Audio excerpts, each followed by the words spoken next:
Well, let's talk about some of those tips, and I've broken them into different categories, and this comes from your center, which we're going to talk more about in a moment. But if we could get some of these are tips for parents in terms of how they interact with their children on the issue of drug and alcohol abuse. And one is be clear about disapproval. We'll get back to that in a moment. Set a zero tolerance policy.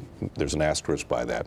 Be clear and specific about consequences and avoid mixed messages. So there's a clarity here that says you have to be straightforward. The message has to be something the kids clearly understand. That includes a specificity.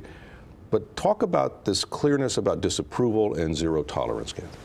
You know, one of the things that we do unintentionally or unconsciously many times is we laugh at shows that show someone being drunk. So think of The Hangover, think of Arthur. If we as a parent are laughing at that, we're conveying to kids, you know, this is funny, it's not that big of a deal. If we come home from work and we say, God, I've had a bad day, I need a glass of wine or I need a beer, again, suggesting that substance use under certain circumstances are okay.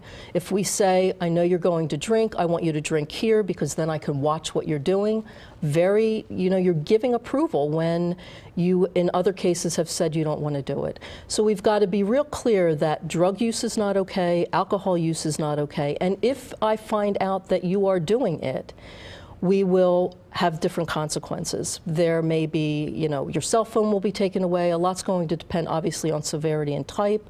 But we want to be clear that kids know these are the rules. If you break the rules, this is what happens. If you follow the rules, this is what happens. And I think as parents, we forget to reinforce. My daughter used to say to me, can I have partial credit? So maybe I didn't do it all the way, but it was a good learning experience for me that, we've got to give kids some credit as well. So this is very important. So it's being clear that none of this is acceptable. That's right. And secondly, if there's a violation, there's a penalty for that violation. Correct. And that gets to the tough part. So you find out that there's a beer bottle. Nobody got hurt, nobody's doing anything. You found the beer bottle in the yard, you know what it's all about. And you've told the child ahead of time, I'm taking the cell phone away or I'm doing something else. What if you don't do it? Or what if you take it away for a day and give it back? It can be tough because the kids are smart. The kids come back and say, well, I've got a job, I need it for work, I need this. How are you going to get in touch with me about the soccer practice? Whatever. One of the things that we try to do is tell parents not to set a limit or to suggest a consequence that they're not willing to follow through on. So if you're going to set consequences for your kids, you need to think carefully about what those are. What are some of the potential reasons that your child might have for why that's a bad consequence, should it happen?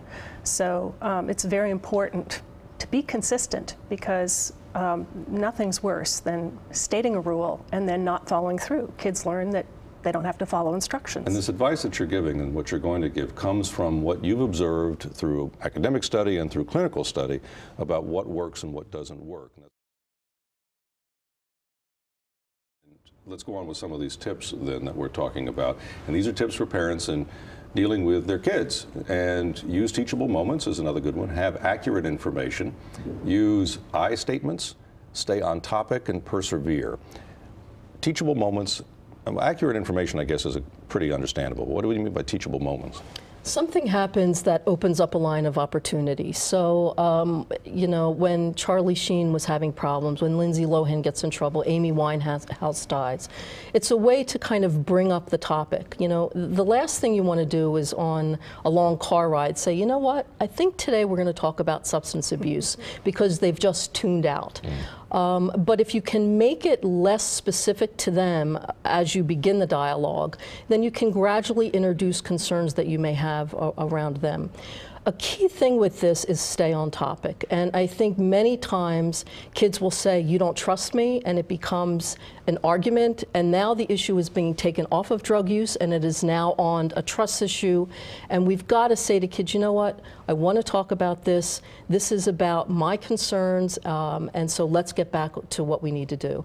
So you want to listen to your kids, but not let the kids drive the conversation? Not let the kids drive the conversation to a different topic.